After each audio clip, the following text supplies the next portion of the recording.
디모데전서 파노라마. 주제: 하나님의 집에서 어떻게 행하여야 할 것들. 디모데 전후서와 디도서를 가리켜 목회 서신이라고 부릅니다. 그것은 이 서신들이 노사도인 바울에 의해 젊은 제자들인 디모데와 디도에게 그들의 목회를 돕기 위해서 보내진 서신들이기 때문입니다. 디모데 전서와 디도서가 같은 시기에 기록되었고, 디모데 후서는 순교 직전에 기록한 바울의 마지막 서신입니다.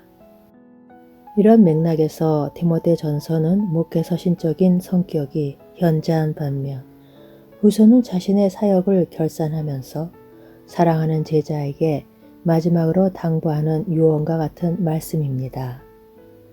선한 싸움을 싸우고 달려갈 길을 마치려는 사도는 자신이 붙잡고 싸웠던 성령의 검과 자신이 붙잡고 다름질 쳤던 말씀의 바통을 계주자들에게 물려주려는 것입니다.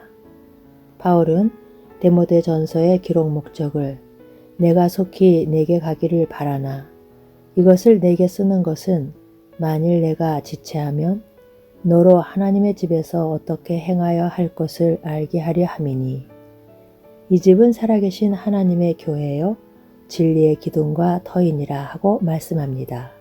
이처럼 전서의 중심점은 하나님의 교회에 있습니다. 하나님의 교회에서 어떻게 행하여야 할 것인가? 디모데 전서의 주제가 여기에 맞춰져 있습니다. 이를 장별로 요약하면 다음과 같습니다.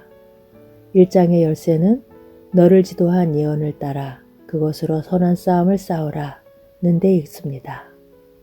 바울은 마게도냐로 가면서 디모데를 에베소에 머물게 했습니다. 왜냐하면 다른 교훈을 가리키는 자들이 있었기 때문에 이를 막기 위해서였습니다. 거짓 교사들의 가르침은 독한 창질의 썩어져감과 같아서 어떤 사람들의 믿음을 무너뜨렸기 때문입니다. 첫 장에서 아들 디모데야, 내가 네게 이 경계로서 명하노니 선한 싸움을 싸우라 하고 명하는 사도는 마지막 장에서도 오직 너 하나님의 사람아, 믿음의 선한 싸움을 싸우라 하고 거듭 당부합니다. 이렇게 명하고 있는 바울 자신도 평생의 사역을 내가 선한 싸움을 싸웠다 하고 선한 싸움으로 정의합니다. 그런데 사도 바울이 내가 선한 싸움을 싸우고 한 싸움을 목회 서신의 문맥으로 본다면 불신자들에게 복음을 전하다가 당한 박해를 의미하기보다는 교회 안에서 비진리와 맞서서 복음을 보수한 싸움임을 알게 됩니다. 이 바톤이 디모데에게로 계승이 되었고 이 싸움은 그리스도께서 재림하시는 날까지 계속될 선한 싸움인 것입니다. 2장의 중심점은 모든 사람을 위하여 간구와 기도와 도고와 감사를 하라 하는 기도에 있습니다. 이 기도는 개인적인 기도를 말하는 것이 아니라 공예배 시의 기도를 가리킵니다. 그럼 어찌하여 교회는 모든 사람을 위하여 기도해야만 합니까? 예수 그리스도의 중보 사역으로 말미암아 우리를 제사장으로 삼아주셨기 때문입니다. 기도는 모든 사람을 대신하여 하나님의 은혜 보좌 앞에 나아가는 제사장적인 섬김입니다. 구약시대의 제사장들의 직무를 보십시오. 제사장이 하나님 앞에서 섬기는 것은 자신을 위해서가 아니라 백성을 위해서입니다. 1장의 주제가 하나님께 받은 말씀을 하나님을 대리하여 백성들에게 전하는 것이라면 2장의 주제는 모든 사람을 대신하여 하나님 앞에 나아가 기도하라는 말씀입니다. 그렇다면 기도도 그의 나라와 그의 의를 위한 또 다른 선한 싸움이라 할 수가 있는 것입니다. 3장의 내용은 하나님의 교회를 섬기는 자의 자격, 곧 감독과 집사의 자격입니다. 이들은 영적 싸움을 싸우는 하나님의 군대의 지휘관이라 할 수가 있습니다. 교회가 1장에서 2장의 사명을 감당하기 위해서는 지도자들이 필요하고 그것도 자격을 구비한 잘 훈련된 자라야 할 것입니다. 그러므로 그 기준이 엄격한 것을 보게 됩니다. 이 기준은 어느 시대나 동일한 기준인데 현대교회의 격이 낮아지게 된 원인 중 하나가 교회 재직들의 임명 기준을 격화시킨 데 원인이 있는 것이 아닌지 깊은 반성이 요청되는 대목입니다.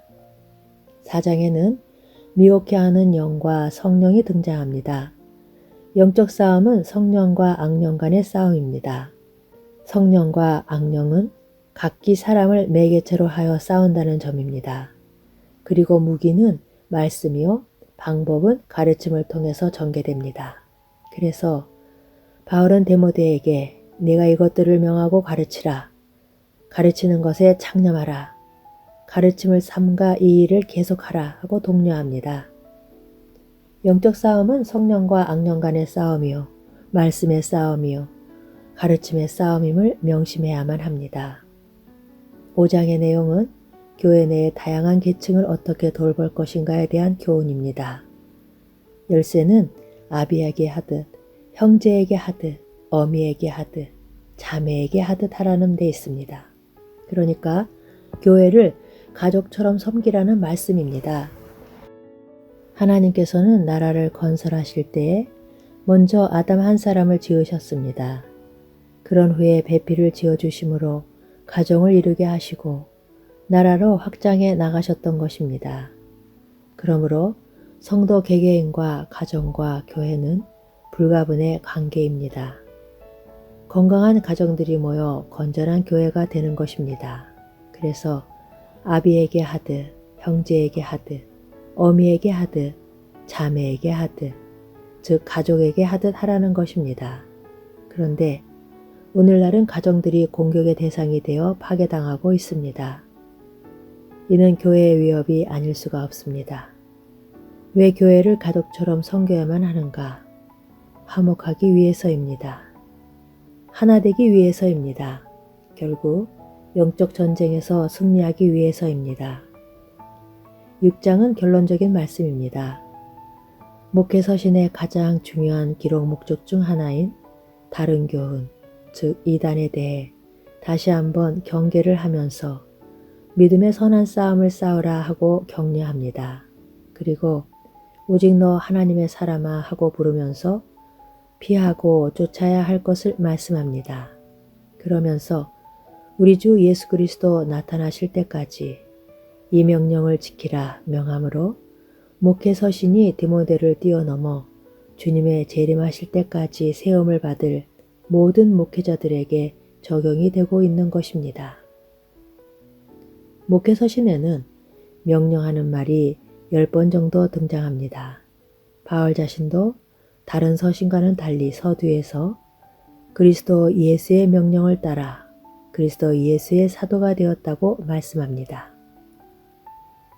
이는 20세 이상으로 싸움에 나아갈 만한 모든 자를 계수하라 하신 광야교회의 정신이기도 합니다.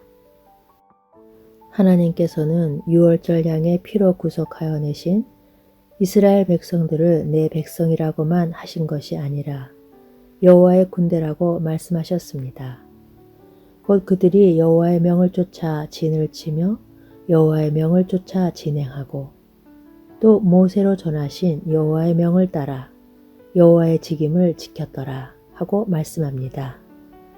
모든 그리스도인들이란 여호와의 군대, 십자가 군병으로 모집함을 받은 자들입니다. 하나님과 그리스도 예수와 택하심을 받은 천사들 앞에서 내가 엄히 명하노니 합니다. 만물을 살게 하신 하나님 앞과 본디오 빌라도를 향하여 선한 증거로 증거하신 그리스도 예수 앞에서 내가 너를 명하노니 우리 주 예수 그리스도 나타나실 때까지 점도 없고 책망받을 것도 없이 이 명령을 지키라 합니다. 그러므로 하나님의 군사로서 선한 싸움을 싸워야 하는 자에게는 훈련이 필수적입니다. 훈련은 두 가지 방면으로 이루어지는데 첫째는 자신과의 싸움입니다. 이를 한마디로 경건이라고 말씀합니다. 이 짧은 서신 속에 경건이라는 말이 9번이나 등장하고 있는 것만 보아도 이 점을 얼마나 강조하고 있음을 알 것입니다. 경건이란 하나님과의 바른 관계성을 나타내는 경외심을 의미합니다. 경건이란 무엇을 행해야 하는 이전에 어떠한 사람이 되어야 마땅한가 하는 신앙 인격을 나타냅니다. 그러므로 경건이란 자신을 쳐서 복종시키는 싸움입니다. 이것은 자동적으로 되어지는 것이 아니라 오직 경건에 이르기를 연습하라 하고 훈련의 필요성을 말씀합니다.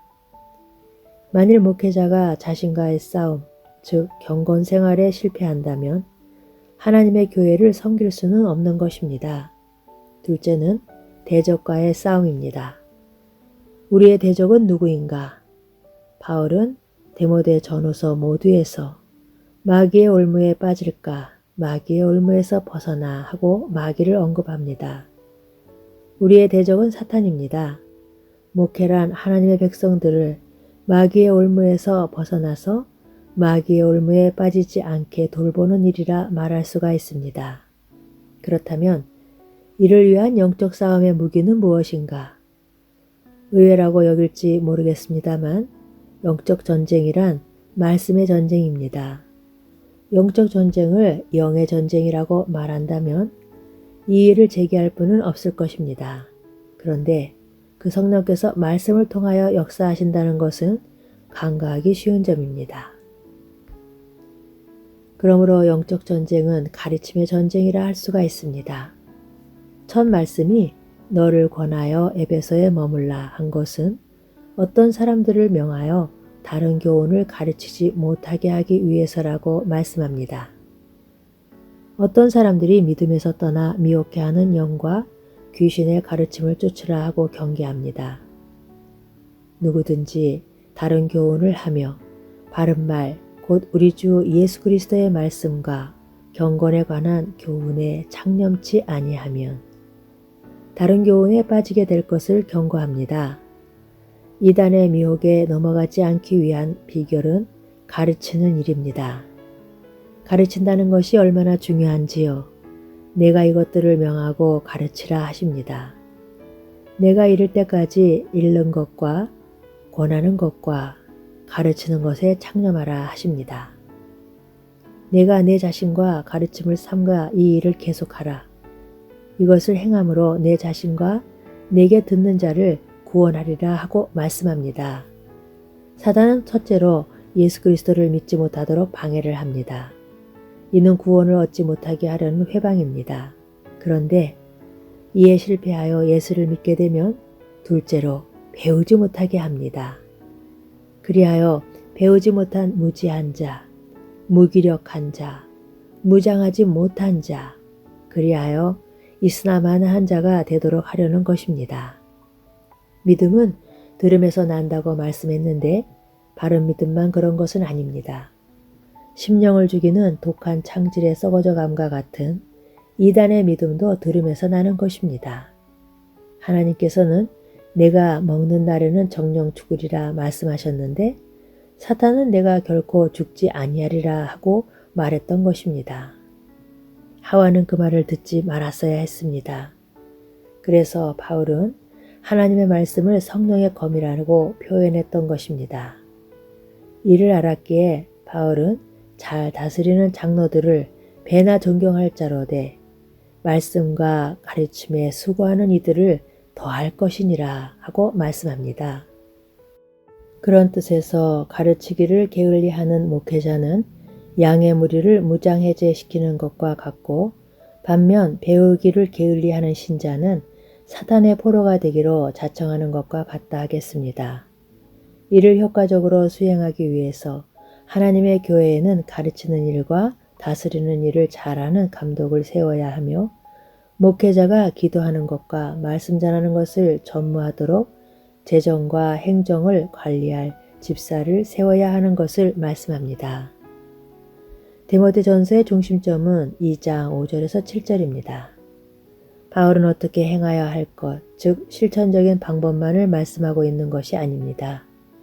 왜 이렇게 하지 않으면 안 되는가 하는 당위성을 말씀합니다. 이 점에 확고해야만 목회도 바르게 할 수가 있기 때문입니다.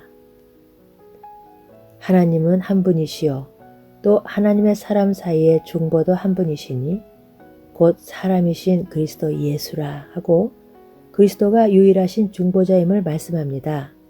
중보자가 되시기 위해서 사람이 되셨다는 겁니다. 그러면 우리 주님은 중보자의 역할을 어떻게 수행하셨습니까? 그가 모든 사람을 위하여 자기를 속전으로 주셨으니 합니다. 속전으로 주셨다는 것은 대신 죽어주셨음을 의미합니다. 이것은 엄청난 말씀입니다. 자기를 속전으로 주셨다. 이것이 없었다면 복음도 구원도 목회서신도 전부가 없는 것입니다. 출애굽 당시의 중보자는 모세라 할 수가 있습니다. 그런데 사도는 중보도 한 분이니 합니다. 왜냐하면 진정한 중보란 죗값을 대신 책임지는 자인데 모세는 율법을 전해주는 중보, 즉 정죄하는 역할을 했을 뿐이기 때문입니다.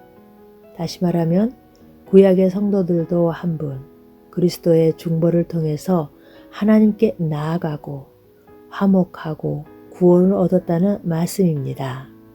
그러면 다음에는 무엇이 따라와야 마땅합니까? 이를 위하여 내가 전파하는 자와 사도로 세움을 입은 것은 참말이요 거짓말이 아니니 하는 전파자입니다. 그래서 기약이 이르면 증거한 것이라 한 것인데 바울은 자신이 사도라 하는 것보다 전파하는 자로 세움을 입은 것을 먼저 꼽고 있습니다. 하나님의 아들이 사람이 되셔서 죽으시고 다시 사심을 통해서 이루어 놓으신 복음 전파자로 세움을 받았다는 것은 그 무엇과도 비할 수가 없는 영광스러우며 중차대한 사명임을 인식했기 때문입니다. 그래서 미쁘다 모든 사람이 받을 만한 이 말이요. 그리스도 예수께서 죄인을 구원하시려고 세상에 임하셨다 하였도다. 죄인 중에 내가 괴순이라 하고 고백합니다. 형제도 내가 전파하는 자로 세움을 입은 것은 참말이요 거짓말이 아니라 하고 확언할 수가 있습니까? 그렇다면 형제여 먼저 경건에 이르기를 훈련하십시다. 다음으로 성령의 검 곧 하나님의 말씀으로 무장을 하십시다. 그리하여 진리를 보수하는 싸움과 진리를 전파하는 싸움을 싸워 나가십시다. 그리고 배우면서 가르치기를 계속하십시다. 이것이 하나님의 교회를 세우는 일이요 사탄의 계계를 멸하는 선한 싸움입니다. 주님의 이름으로 다시 부탁합니다. 배우면서 가르칩시다. 목회에 지름길은 없습니다. 아멘.